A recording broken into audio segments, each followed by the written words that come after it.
Bruins Beat is brought to you by Prize Picks and the Game Time app. We are live. This is a true live Bruins Beat. That's Conor Ryan.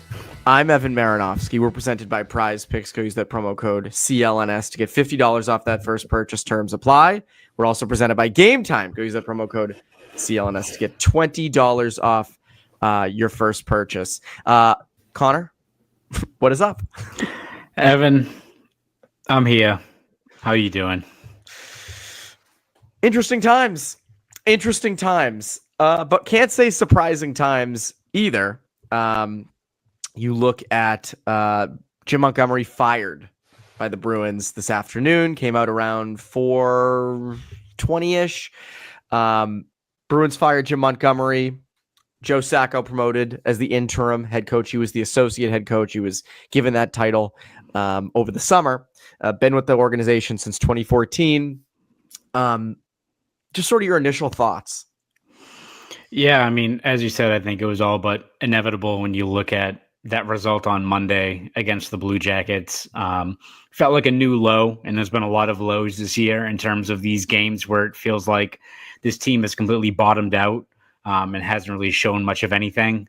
But to lose in that manner to a team like Columbus that entered the game with one win in November, the same low event, listless hockey, a lot of lack of skill, which we all, I think, are well aware of now in terms of roster construction, and we'll obviously discuss that later on, but lack of will as well in terms of not doing enough, not making simple plays, fumbling the puck, all the things that you've seen from the Bruins teams throughout the year.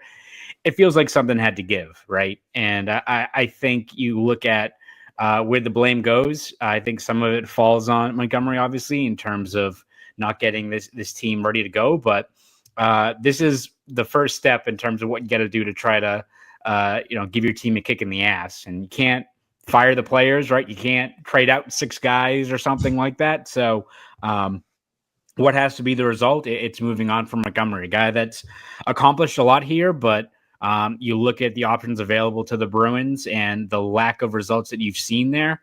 I do think it's something where this is the first step. But again, that being said, now the pressure ramps up on Don Sweeney and Cam Neely, right? Like Jim Montgomery was the first guy up in terms of who's going to take the blame and pay the consequences for it. Now it falls on the guys that have assembled this roster that is underachieved to an extreme degree.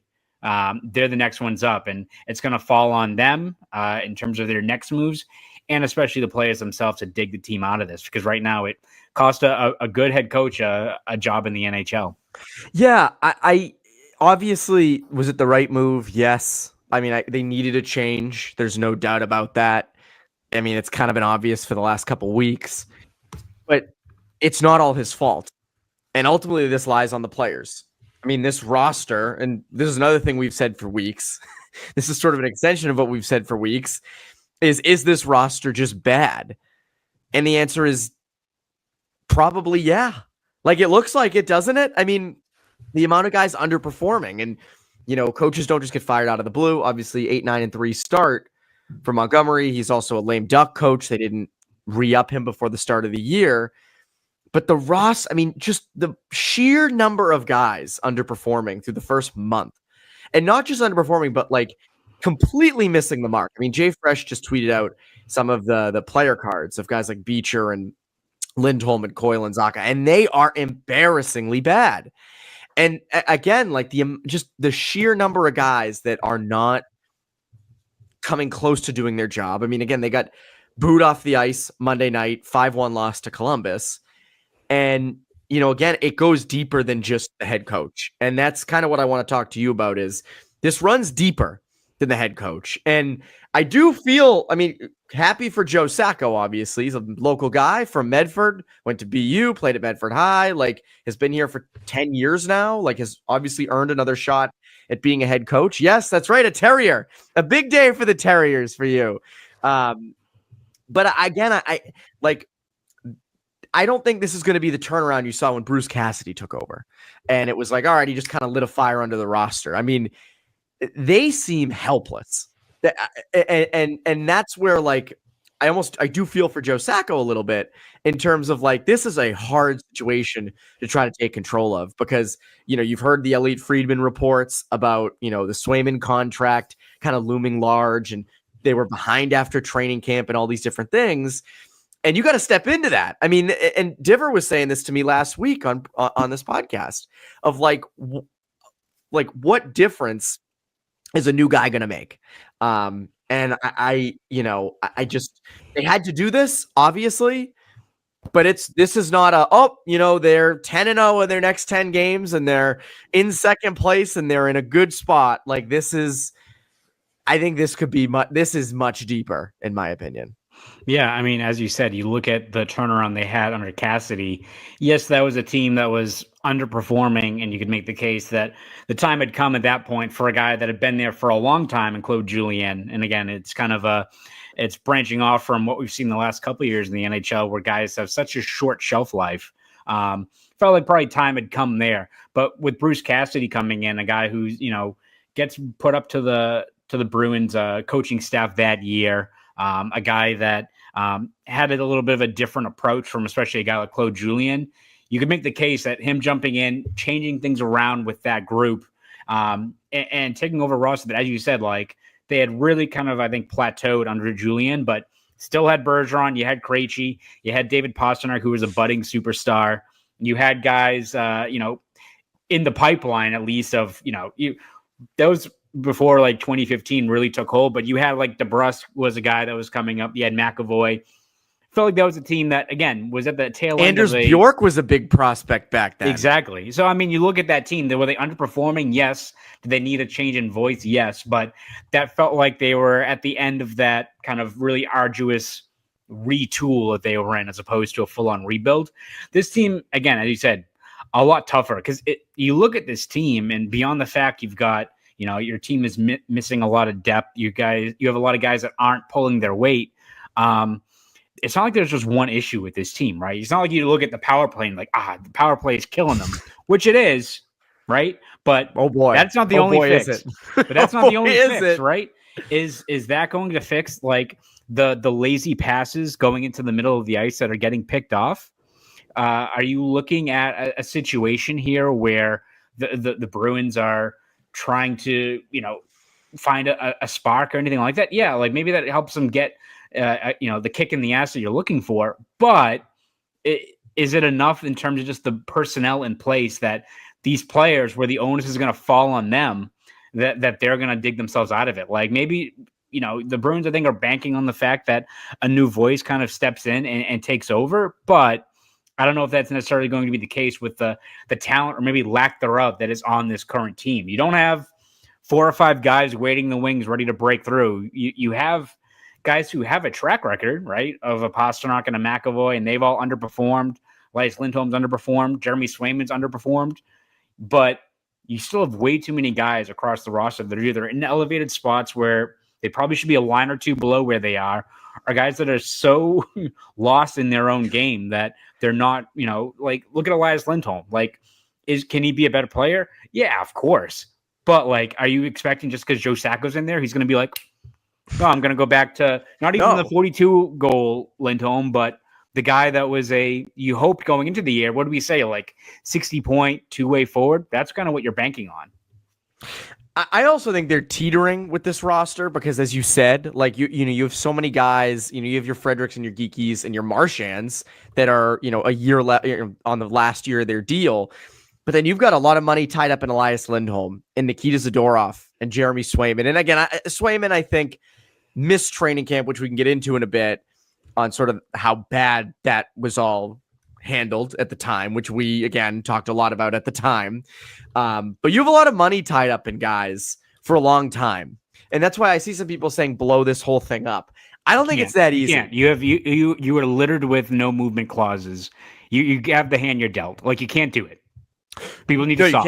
You can't.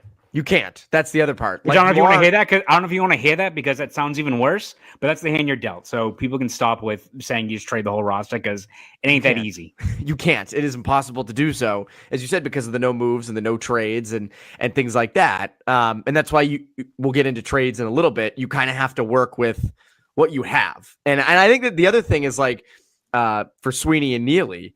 I mean, Montgomery's gone now. The first, the first axe has come down. They have to turn this around because, as everybody knows, once the Bruins start missing the playoffs, like I see a lot of people saying they need to fire Sweeney. And clearly the roster moves this offseason in the direction of let's out-Panther the Panthers isn't working. It's not working. I know there's still time left in the year, but it isn't working. I get that. And Elias Lindholm, by the way, we were all on board with that signing. And again, it has only been a month, so, little leeway. But if they start missing the playoffs, like that's when the Sweeney and Neely stuff would come down. Like, and I see it. People are saying, stop defending Sweeney. We're not. Yeah, Ryan's really got a hair across his ass, huh? Ryan's Jesus pissed. Christ, dude. Ryan's pissed. But what I will say, and we're replying to comments today. Ownership gave Sweeney and Neely like 5 out of 5 stars at the preseason press conference. So they love them. Neely and Sweeney, by the way, are best friends. So like, again, I don't think Neely's going to, just come out and fire Sweeney. After this start. And they also have a lot of money tied up in this roster. That's the other part too. So that's why, like, if they're firing Sweeney and Neely, if they completely miss the playoffs, or maybe it's not even just one missed playoffs. Maybe it's 2. And I'm not saying that's right, by the way. I'm saying that that's what I think will happen if they miss the playoffs. Even just after this year, like I don't think it happens immediately. I think it's longer down the road. What did Charlie Jacobs say before we even spoke during the end of the season availability last year? He literally went out and said he had full support of Cam Neely and Don Sweeney before we even asked, like looking at the team. And we're not saying that's right. We're also not saying that that's like the right thing either. We're just saying what happened. I'm saying what the ownership said. That was a mandate dictated from ownership in terms of what their expectations were. That was before we even asked. So for people asking why the Bruins aren't firing Sweeney and Neely, it's from ownership. They've given them a seal of approval before we even asked them questions last year. So if you want to talk about why that hasn't happened, that's where it is, guys. Like that is where it's all coming from. Going into last year or this upcoming season, we were looking at Montgomery and you looked at the fact that he didn't have an extension. We saw that was the obvious one where it's like, what are you going to do there? We thought that was going to be most of the questions. But Jacobs to come out and pretty much say like, hey, we're sticking with, we have full faith in Sweeney and Neely.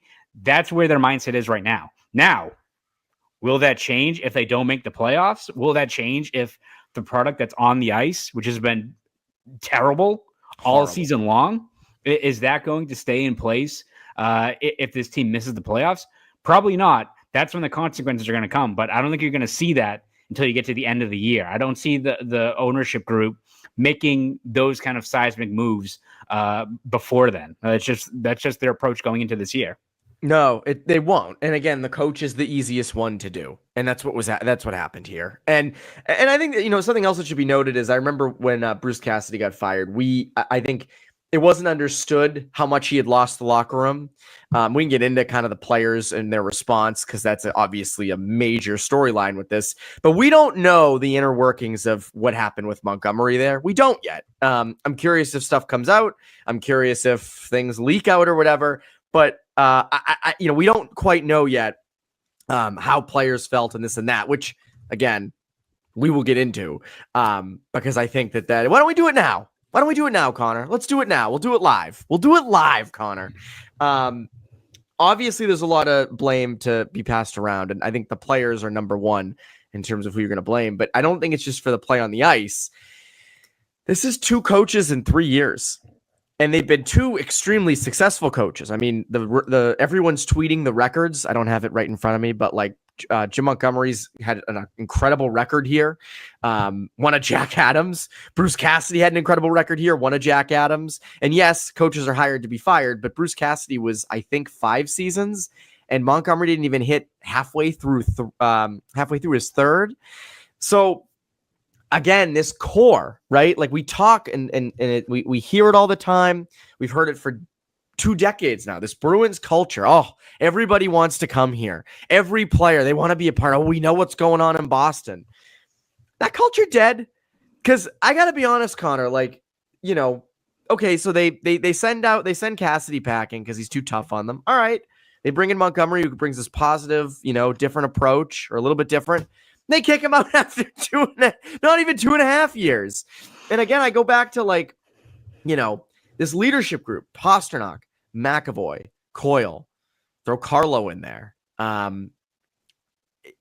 I think there's legitimate questions about those guys. I'm not saying trade them, which again, we can get into Coyle and Carlo, but that's the other part of it, where it's like the leadership element, continuing this culture.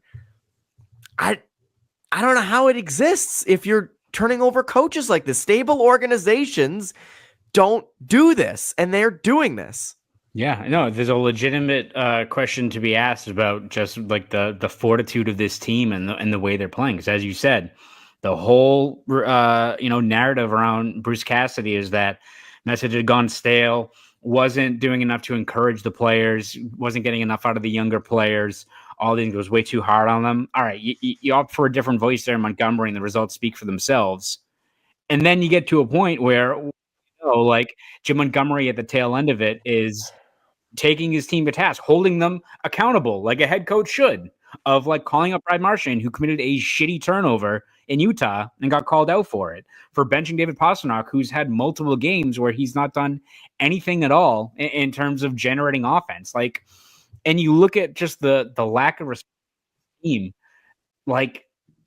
that game on Monday against Columbus, watching from up top, there's multiple times where you're seeing it play out, and I'm thinking to myself, are they trying to get him fired? Are they trying to get their head coach fired? Because whether it's the needless turnovers, David Pasternak, your offensive conduit, the guy you're trusting to drag you along, getting 0 shots on goal, so many guys just not pulling on the rope and responding in defense of their head coach. The guy that, again, they wanted in terms of a guy that was going to bring a lighter tone and a different mindset from big bad Bruce Cassidy, who now has a cup in Las Vegas, right? So I just think you look at the way the Bruins have approached the players and the lack of response and just how awful the product has been on the ice, the lack of response, the lack of accountability. And that's something even Brad Marchand mentioned after the game on Monday. He was talking about the power play in particular, but said that guys need to be more accountable and people have to be held accountable there.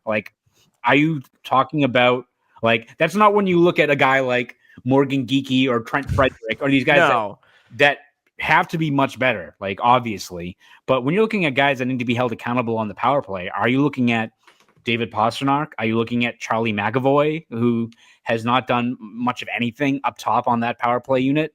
I think that's something where, there's definite concerns about just the makeup of this team and the fortitude they have, because the Bruins have kind of let the players, dictate a lot of what's going on, and they've leaned on that culture that has been instilled since Chara and Recchi and Bergeron, but those guys aren't there anymore.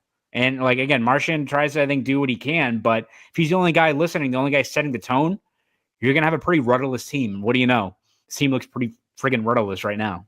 That's the thing. And I think you look at some of the comments made, Montgomery Monday night saying, it's, for Swayman missing training camp. Well, it doesn't help when you miss training camp. And just, you mentioned Marchand's comments. I wonder about that next core that we talk about all the time. And again, I still believe that Pasternak, McAvoy, Swayman are too talented to trade. I know, people are advocating trade them, blow it all up. That's impossible. That is really hard to do. And you know what? I understand that people are frustrated right now, and I don't want to sound like I'm just, I have my Bruins colored glasses on, but this sucks, right? This is unwatchable. This is not fun. Think about if they completely bottomed out. Think about for a second if they completely bottomed out. I saw someone say, we need a 5-year rebuild. You have fun with your 5-year rebuild. Now, retool, you want to retool. I think that's what you go for. I think that's what you go for on this. I think that this rest of the season, you can spend the next month or two trying to get back on track. But when push comes to shove, if you can trade someone and get a bunch of picks back or whatever, I'm for it. I'm for it. I mean, you look at it, Evan, right? For people that want the full retool and get, the top 5 picks and all that stuff, like you worry that it's going to be a prolonged stretch of futility and miserable seasons where you only have 1 or 2 positives to build off of. But listen, it is the Bruins. They've got money. They're a proud Original Six franchise. Like, that won't happen to them when they've got a committed ownership group, committed fans. It doesn't happen. Just like how it hasn't happened with the Montreal Canadiens.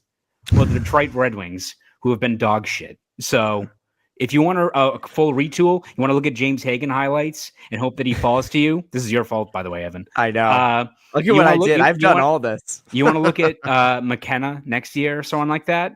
Go for it. Like, maybe that works out, but it's a lot of teams that are pretty friggin' motivated to get back into contention that are treading water or straight up drowning right now if you want to retool. So have fun if that's what you want. The Bruins, it's not going to be an option for them. That's why I this town. I mean, and like, I'm with you. I go nuts. And Chicago, bored. Yeah. Sorry, someone else mentions the Blackhawks as well. The Blackhawks, and how's that working out for them? Pretty exactly. Good player. It doesn't matter. Like, that's again. Like, what's Buffalo doing? Buffalo, San Jose, Anaheim. You want to be Anaheim? Do you want to be Look at all Anaheim? That skill, though, man. You see what Zagras does? He does his little lacrosse goals on NHL. He's like, imagine that dude in Boston. Hags has been pushing for it forever. I've been seeing all these clips on Twitter of Zegras just like completely just like depressed in Anaheim about how much he hates it because the fun has been drained out or whatever. Like this town, and this is why we love Bruins fans, and you guys are awesome. You're passionate. You get mad when the team loses 1 game or 2 games in a row. Imagine where you are at the bottom for years. That is so unwatchable. Like, it sucks. It's not fun. And yeah, maybe 10 years down the road, you land a couple high-end guys. That's years. You have to go through years of that crap. So again, like, the retool, sure, and we'll get into trades and stuff because I think that's very legitimate, and Marchand and all that stuff. And we've been saying that for a few weeks of Frederick. Frederick's a perfect example. Do you think about Marchand? Like, all these different things. But first, Connor, on a lighter note, quick word from our friends at Prize Picks. It's Prize Picks time. Prize Picks is the best place to get real money sports action. Join over 10 million users and sign up today. You can now win up to 100 times your money on Prize Picks with as little as 4 correct picks. Prize Picks invented the flex play, which means you can still cash out if your lineup isn't perfect, and you can double your money even if one of your picks doesn't hit. And Prize Picks, they put their members first, so all withdrawals are fast, safe, and secure. When my picks hit, I get my money in as quick as 15 minutes. And I gotta say, Connor, I was proud of myself. That was my case during the Tyson-Paul fight this past weekend. I combined Mike Tyson. I combined Mike Tyson more than 0.5 punches, a lot of P's, and Amanda Serrano more than 152.5 punches. And of course, I hit it, and I got my money very quickly. And again, keeping it hockey, if you feel that Joe Sacco is what this team needs, and you feel David Pastrnak's going to start scoring more, pick him more than 0.5 goals, or Brad Marchand more than 0.5 points in a game. You go for it. Sign up today and get $50 instantly when you play $5. You don't even need to win to receive the $50 bonus because it's guaranteed. So download the app today and use code CLNS to get $50 instantly after you play your first $5 lineup. Again, download the app today and use code CLNS to get $50 instantly after you play your first $5 lineup. Prize Picks, run your game. So back to this. I was going through, and you think about this Bruins roster, and we mentioned guys like McAvoy having to step up and be a leader, and Pastrnak and Coyle and Carlo, and they just haven't been. Since 2023, I went back and looked. These are the veteran leaders / just vets on the roster that they have lost since Swayman to give up. I'm cracking up at Kevin's comment. Yeah, I get. Watch, the Bruins will lose 4-1 to Utah. It's coming. It is absolutely happening. But so since 2023, on a more serious note, since 2023, Kevin, you got us all off track. Since 2023, these are the veterans / veteran leaders the Bruins have lost: Patrice Bergeron, Nick Foligno, Taylor Hall, David Krejci, Craig Smith, Tomas Nosek, Chris Wagner. I threw Jake DeBrusk in there for multiple reasons. Pat Maroon, Kevin Shattenkirk, Linus Ullmark, James Van Riemsdyk. Now, I'm not saying James Van Riemsdyk is your captain, but these are guys who take some of the leadership. I mean, Kevin Shattenkirk in that series, I think against the Leafs last year, stepped up, made a big speech, and they ended up winning Game 7. Like, there are these little things. Who do they have now outside of Marchand that has that? Like, I think it's a real leadership vacuum, and it can't all fall on Brad Marchand. Yeah, no, exactly. I was, as you were mentioning there, like you look at a guy like Shattenkirk, like third pairing D was like in and out of the lineup even in the playoffs, but made an impact in terms of that speech ahead of Game 7 against Toronto. You look at like Pat Maroon, who like barely played during the regular season coming back from that back injury, but dude like spoke before and after like almost every game in the playoffs. Why? Because it's a guy that's won 3 cups, that has been through a whole bunch of battles, knows what to expect. And that's a guy that when the going gets tough, whether it's an extended, I wouldn't say lull, because the Bruins right now don't look like they're coming out of a lull, but whatever this awful stretch is, that's a guy you turn to in terms of accountability, especially within your own room. Pat Maroon's a guy you talk to when the Panthers are beating the crap out of you in a playoff game. You look to for a response or to steady kind of your overall game. That's why like a guy like Foligno, has had a lot of value over the last couple of years. That's why he was such a dependable guy in the room, even if he had kind of a lost year due to injuries. So yeah, as you said, like beyond like Marchand, who's still like in this role where, he's obviously been tenured. He's, played under or alongside Char and Bergeron and these guys. But after that, where does it fall? Like you've got veterans, you've got guys who have been here for a while. You've got the Coyles and the Kahlos, but it almost feels like, yeah, you need like a guy that is, been outside of the organization, who's been through a lot of battles that, maybe doesn't fix your scoring issues per se, right? But like you look at like the Panthers getting like Kyle Okposo, who I know is retired, but those are the guys that teams that, that are prioritized and are valued in the room. Like I feel like they're missing 2 or 3 of those guys, which is not good when, again, I don't know who you're signing on the free agent market that has that kind of profile of that seniority and that experience. But yeah, I do think that's been missing. And that's something that maybe we all took for granted last year as we looked at the Bruins, and yes, they were the Moneyball Bruins. They were a whole bunch of just plugging in guys with a little money available, but you could see why these guys had value, even if maybe it didn't translate on the score sheet. That accountability, that intensity, that steadying presence during the ups and downs of a game, a series, a week of regular season action, a month, what have you. That is something that is valued. And right now it feels like there's not a lot of that steadying presence on the Bruins right now, whether it's the play on the ice or what you're hearing afterwards. After every game, it's been a lot of the same kind of script in there. They're saying the right things. They're saying there's no excuse for it, but you need like someone like Pat Maroon or Nick Foligno come in and rattle some cages. You're not getting any of that right now from anyone in that room. You aren't. And I think that's the biggest thing of, you can say this over and over again, and you can say, Charlie Coyle, Monday night, we need to be more vocal and step up and say things. They still are not winning board battles. They're still not hustling to far post. They're still not covering guys. I mean, the game over the weekend, I'm blanking on who they played Saturday. The games are so boring. It all comes together now. Who was it? Blues. I don't who. Blues. Yes. The goals in front, like just not covering guys, and that's it. And just the lack of discipline, and you even see like there was a play Monday night against the Blue Jackets where Peak and Zadorov are passing back and forth to each other in front of their own net, kind of just slowly moving into their own zone. And Columbus is like, oh, hell yeah, we're just going to intercept this and get a scoring chance out of it. And like, it just continued. And you look at some of the offseason signings, and they obviously lost a lot of vets. And that, yes, they got better with Elias Lindholm on paper. They got better on paper with Nikita Zadorov, who has been horrific through 1 month. I mean, that like him and Lindholm, but Zadorov stuff has been bad. And I think very concerning. But again, like Max Jones, like, again, they tried to be the Panthers, Riley Tufte. I know I'm forgetting people. But just, size and veteran leadership and stuff didn't really matter. And I just, it's coming back to bite them because, again, the Swayman stuff happens. They've been behind the 8 ball since day one of camp when they didn't have Swayman. He didn't participate in training camp. I texted you and Ty Anderson this morning. Like, it's almost like, the Swayman stuff plus the fact they let their coach go in the season as a lame duck didn't end well. I mean, either give Montgomery an extension or don't, or fire him, which they fired him. But to enter the year in with no deal for him, I don't like. What was the end game with Montgomery? That was the other part. Like, yeah.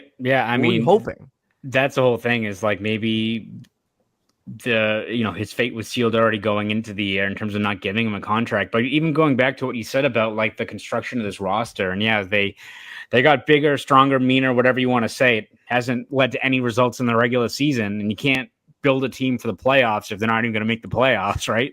But you also look at what they all said during the end of season availability in terms of what this team needed, and it's stuff that makes you think, all right, they want to be like the Panthers, but the Panthers also like aren't a group of like hulking 6'5" guys, right? No. Like what Sweeney and Neely both said. Neely mentioned they needed to get faster.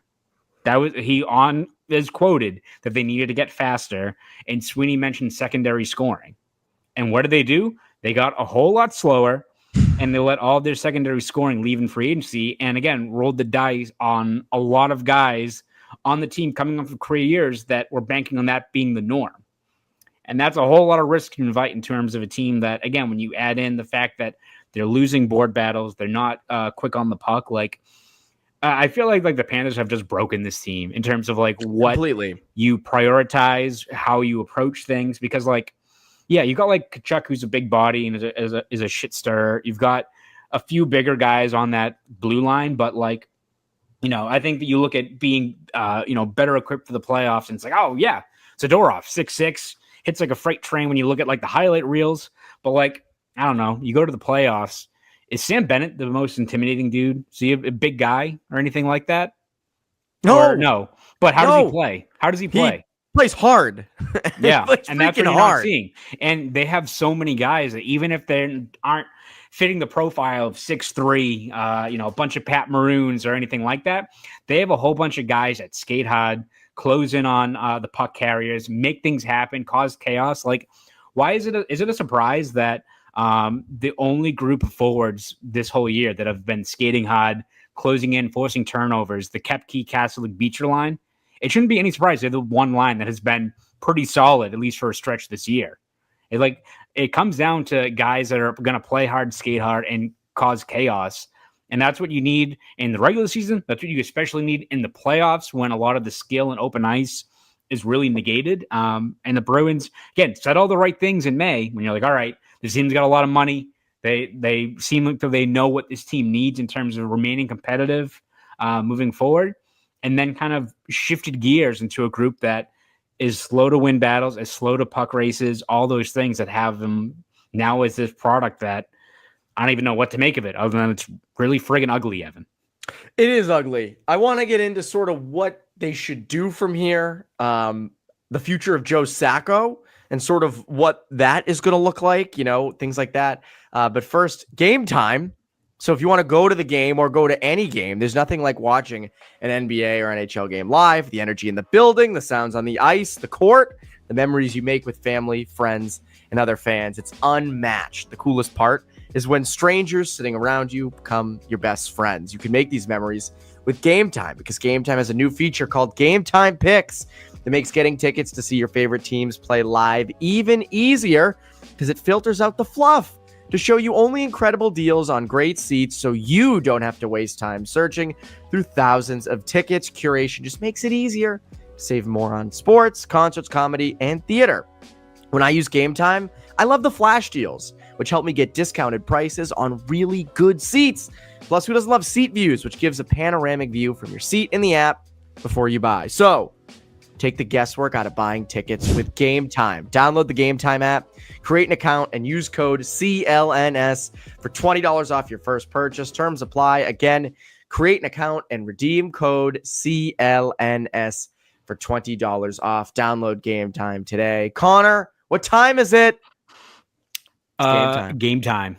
It is, in fact, game time. I'm sure there were many comments saying how much fans are excited to go to Bruins games from now on. I think people are really pumped to go see the local boys play hot, to see the local black and gold. Why not? Nice riveting game against Utah. Yeah. I see a lot of stuff happening in the comments, which is fun. There's a lot of fighting going on. I feel like calm down, everybody. Calm down. It's one day, all right? It's one bad start to a season. This isn't permanent. To quote Ilya Bryzgalov, it's just a game. Why you have to be mad? Yeah, there's worse things. But you know what? Sometimes you got to get your anger out. What to do from here?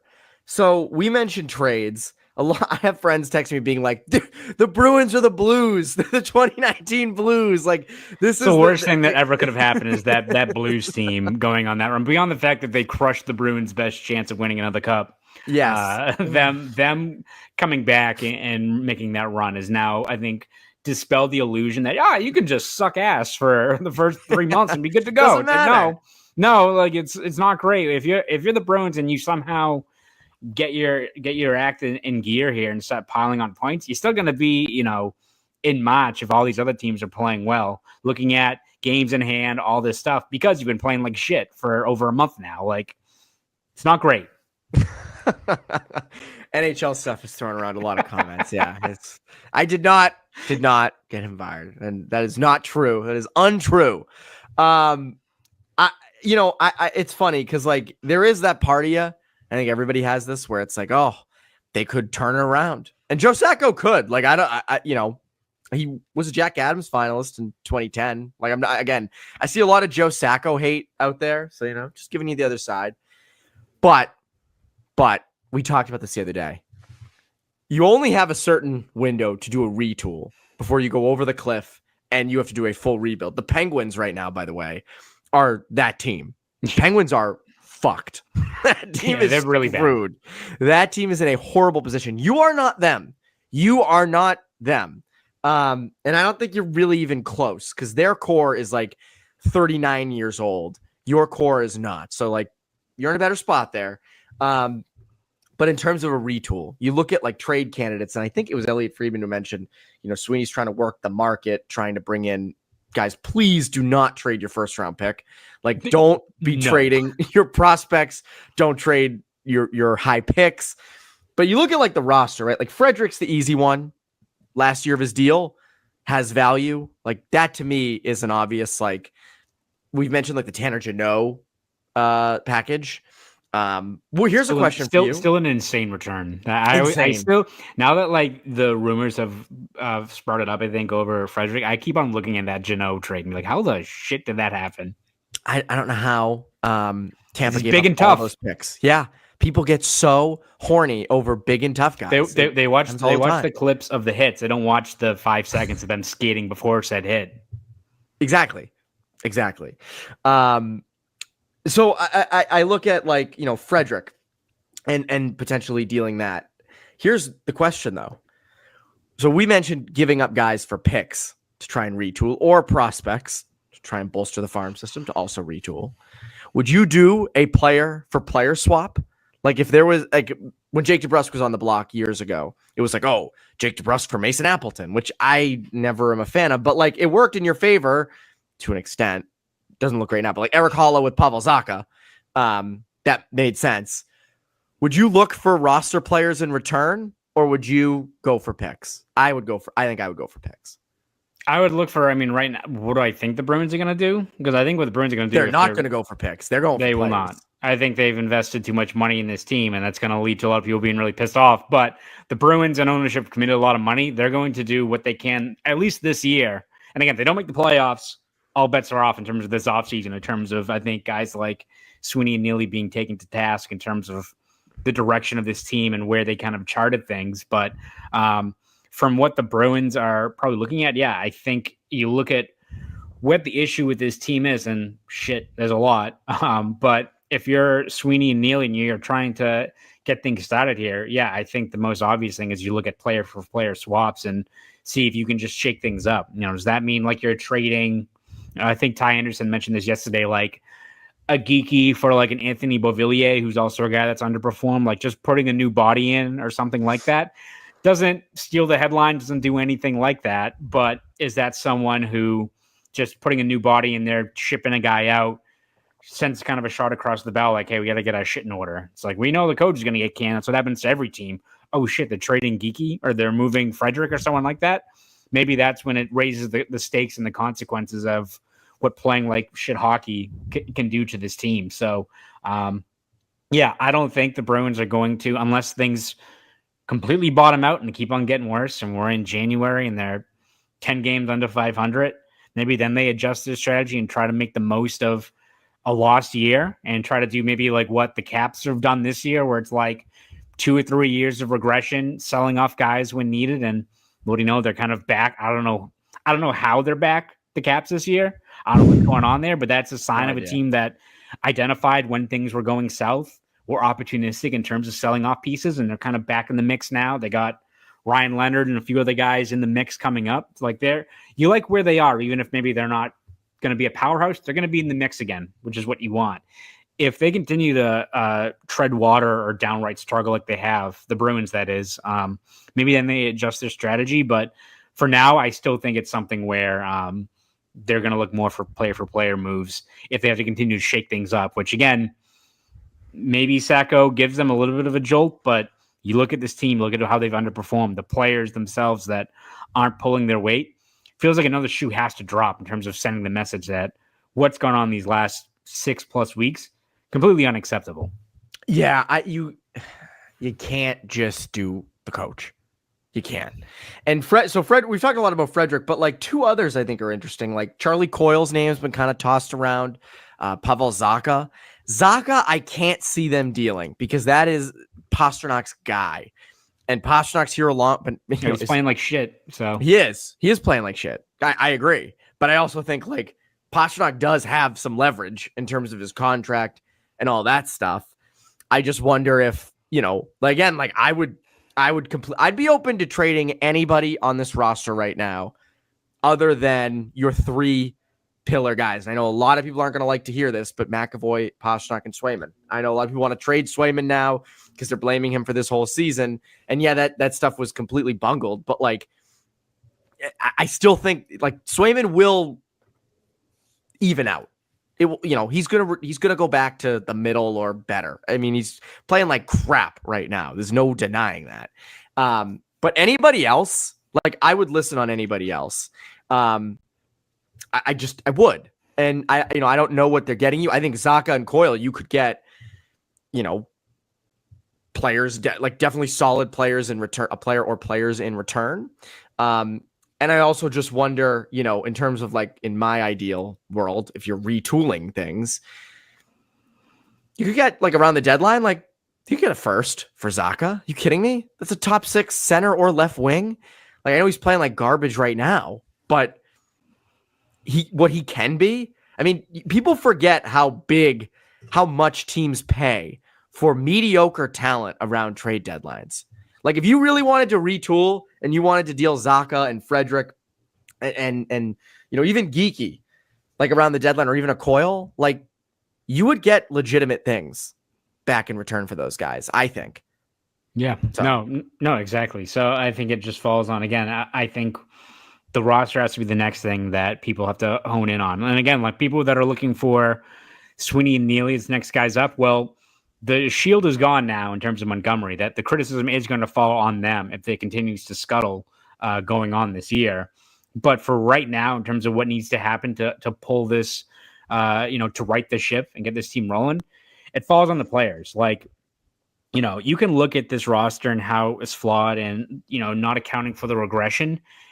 I think even accounting for like regression or guys, shooting percentages dropping, stuff like that, that means they drop into like a third place in the Atlantic, 1 wild card. And like, they're still in the playoffs as of last night.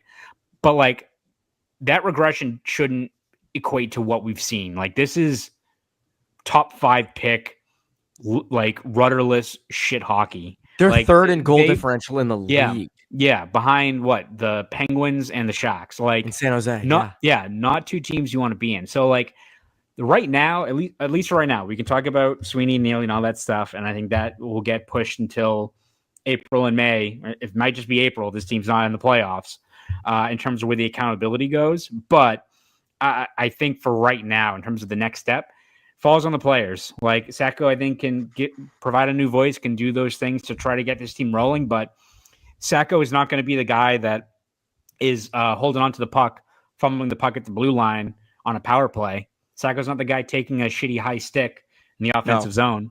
Sacco's not the guy that's doing D-to-D passes in front of the net that hit off Swayman and lead to a grade A chance for noted powerhouse team, the Columbus Blue Jackets. Like Sacco and the coaching staff can only do so much. Yes, you can put the blame on Sweeney and Neely, and that will be addressed, I think, if this team continues to bottom out. But for right now, if this team has any hope of clawing back, that's going to be the players themselves got to look themselves in the mirror, being like, well, we just fired Jim Montgomery with our play. Like, what's next? Because if they continue to play like this, it's going to be a lot of other guys in that room that aren't going to be here in a couple of months.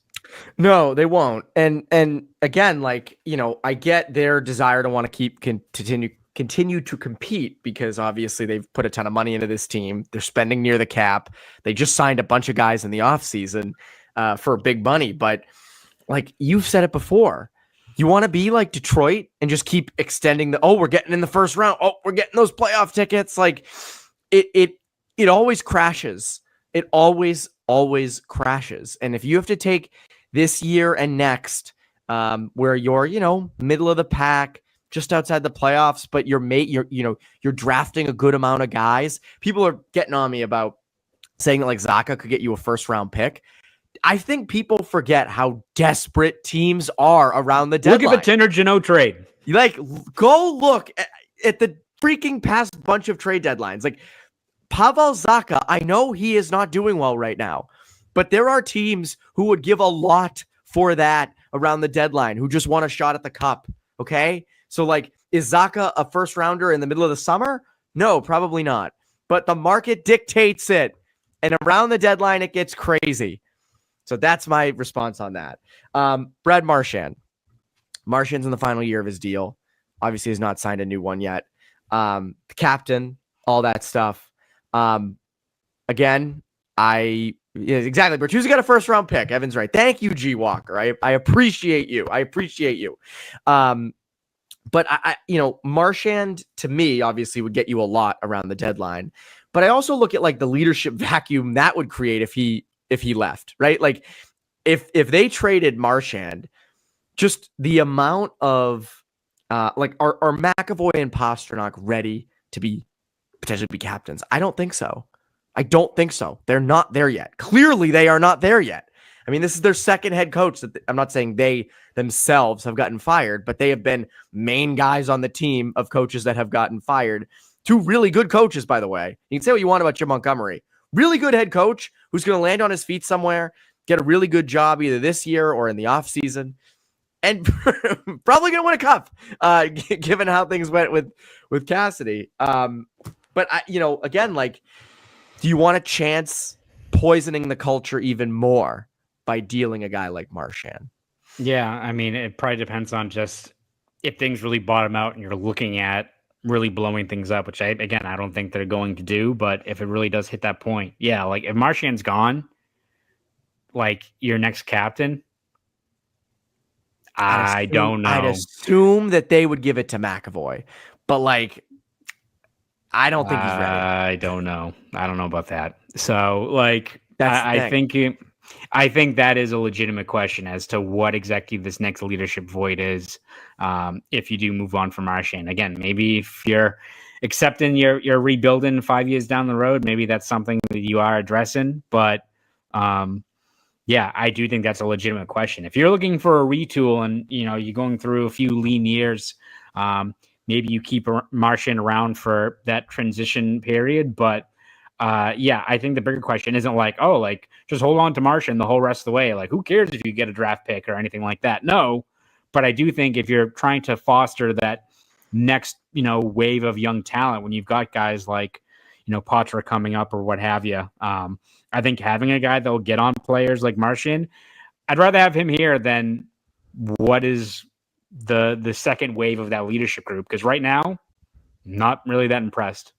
No, I agree with you. And then I think the final thing I want to kind of discuss is just sort of Joe Sacco. And Yeah. gotta give it to Joe Sacco here, the next head coach. Pierre LeBrun came out with a tweet right before we came on, saying that they're prepared to give Sacco the full season. This is not just going to be a month or two, and then they'll bring someone else in. Looks like this is going to be his shot. He's going to have a chance to be the full-time head coach past this season. Do you think that's the right move, or does this team need a kick in the ass from the outside? I mean, again, I think it probably goes and depends on where this team is at, like by end of December, past the new year, in terms of if they respond to Sacco. And again, like you can look at the roster and how underwhelming they've been, how poorly constructed the roster has been in terms of just the outright production, but like they still should be better. Like even if you think like this team is not that great or they're far from what we predicted. God, I'm not gonna like just completely burn my bold predictions from where they were. I had them in the conference finals, which is not that great looking at it now, but it's going to fall on the players, as I said earlier. Like who's going to be riding the ship? It's the players executing on the ice, or maybe they aren't. And that's where I think if this team continues to take a step back or stay where they are of winning a game, dropping another one. Like if they go out and beat Utah on Thursday, nice like 4-1 win, be like, we're back, baby, and then lose on Saturday in Detroit, like 3-0. Like, oh, you right back where you were. Detroit, who just got smoked on the California trip, which if there's ever an easy stretch, it's that California trip. So I think you look at just where this team is at. I could see them sticking with Sacco or giving him some rope, but if the players aren't responding again, one, I think it's going to lead to a lot of trades on the roster, and then it's going to see where exactly they are in terms of finding an outside voice. It also depends on maybe who's out there. Like, if the Penguins fire Mike Sullivan, does that change where they are in terms of a guy that's out there? So we'll see how it all kind of plays out. Yeah, someone just asked if we read the comments, and my answer is yes. And I sure do. They're right in my face. They're right in my face. I read them as I'm saying what I'm saying. So then I get sidetracked and forget what I'm saying, and I just start getting distracted by the comments. Someone did say, Pierre Leclerc says the Bruins, their reign is over. It wasn't the coach the problem, but the lack of pure talent. Right before we came on, Dom Lissism at The Athletic published this really long story questioning, are the Bruins done? Like, are the Bruins fine? Is this every year people predict that the Bruins are not going to be in it? They end up being in it, being really good. And I do think it is a legitimate question. Like, is this the year that things really did catch up to them? The roster catches up to them. I mean, again, we are just over a month into the season. So like, there is a world in which Joe Sacco comes in and they are a different team and they are great from here on out and they're in the playoffs and we like great. There is that world. But I think for you and I sitting here on November 19th, how do you believe that that's in this team after watching them for the past month? So like the reason we talk about retooling and outside coaches needing to come in and Sweeney and Neely and all this stuff is because we're going off what has happened. We're going off what they've shown us, and what they've shown us sucks. And I can't get over that. So again, if the Bruins go on to win the cup this year, you can use this as motivation. Oh, they were so against the Bruins, but if the Bruins post some hype video in friggin' June in my article saying like, "Oh, the Bruins bad," if that's on the front, that's totally fine because what they were bad. I'll give you full credit if you write the ship, but right now, it's not looking great. No, it's not. You know who's still out there? Kevin Shattenkirk is still out there. Wonder if that people would be pissed, by the way, if that was like the big roster move. But like, good dude, good locker room guy. I don't know, another vet, like BU Terrier as well. A BU Terrier. Everybody's in the comments saying they should bring back the Bruins that are on the Blackhawks, Corrali, Nola Chari. It's like the portal scene from Avengers Endgame. Just all of them joining the team back. They all come back. Quite the episode. I think we need Joakim Nordstrom going through the portal. Yes. Yes, Joakim Nordstrom is going to be what saves this team. Yeah, Bergeron and Chara coming off unobstructed views, just suiting up again. I did love their reactions to all the bad stuff that was happening Monday night. I got a kick out of that. That was great. I'm looking like I think we hit on everything. Montgomery. I mean, again, like Montgomery's going to land somewhere. There's going to be a team that that goes and hires him. The comment section is now becoming like when you're with your buddies after a few beers at the bar and you're just naming random players. Yes. Yeah, we're just doing that. Someone's like Chuck Kobasu. Did someone say Kobasu? No, that's my comment. So I like that. I'll say bring back Manny Fernandez in net. Replace trade Jeremy Swayman, Manny Fernandez, Jonas Corposalo tandem. I think that they are set. They'll be cooking, as the kids say. But I do think McQuaid, Ferentz. James asked an interesting question. Would Gerard Gallant be a good choice? You like Gerard Gallant in terms of a guy to come in. I do think that an outside guy, if Sacco does not work, I think an outside kind of tough guy like that who's going to come in and rattle some cages probably isn't the worst thing that happened to this team. He's like the prime drink equivalent of like Bruce Cassidy. It's like just a shorter fuse, but it kind of does the same results in terms like of prime, like the Jake Paul drink. It's a little burst of energy in terms of he's kind of just jumps in somewhere and like he gets results, but he has a very short shelf life, which if you're the Bruins and you're like looking at more of a retool and you're trying just to right the ship right now as you're trying to bridge through a couple of years and you want to remain in the mix of being competitive, maybe that's a guy you look to. So I wouldn't be surprised if that's a guy they do assess moving forward. Yeah, there's this new thing going around TikTok. It's like a smelling salt in a thing, and you put it up your nose, and you like it's an energy boost. Mm-hmm. And I that's like Gerard Gallant. That could be an equivalent to Gerard Gallant, just a little energy boost on that. So yeah, I think that they're not in a good spot. They clearly are not in a good spot by any stretch of the imagination. But it's a tough time. It's a weird time. It'll be interesting to see sort of what they do. Again, Jim Montgomery, hell of a run. Jim Montgomery's tenure is going to be weird, I think, when you look back on it, because there were such big highs and there were such low lows. I mean, obviously, the end of his time here was a big low. The 2023 playoffs was a low, but like the 23 regular season was a high. Last year's regular season, I thought, was his best coaching job overall. So yeah, I mean, he'll be with another team. Another team will pick him up. His son plays prep school hockey in New England. Maybe he'll be a prep school coach for a little bit. Probably not, but it'll be interesting to see. Connor, thank you for doing. Yeah, Claude. Yes, bring back Claude Julien. That would be great. Or that would be bring back Claude. Claude, Bruce, just put everybody that was there. Rick Bonus, put him behind the bench. Mm-hmm. So just bring them all back.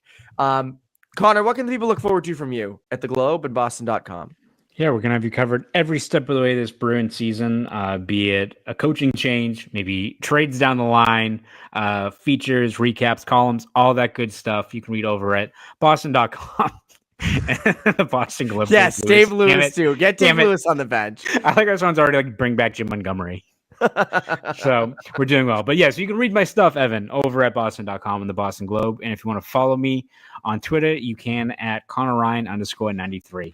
Go do all that. We thank you for those who tuned in live. For those who watch it later, thank you as well. And that's been Bruins Beat. That's Conor Ryan. I'm Evan Marinofsky, Bruins Beat listeners. Have a great rest of your week.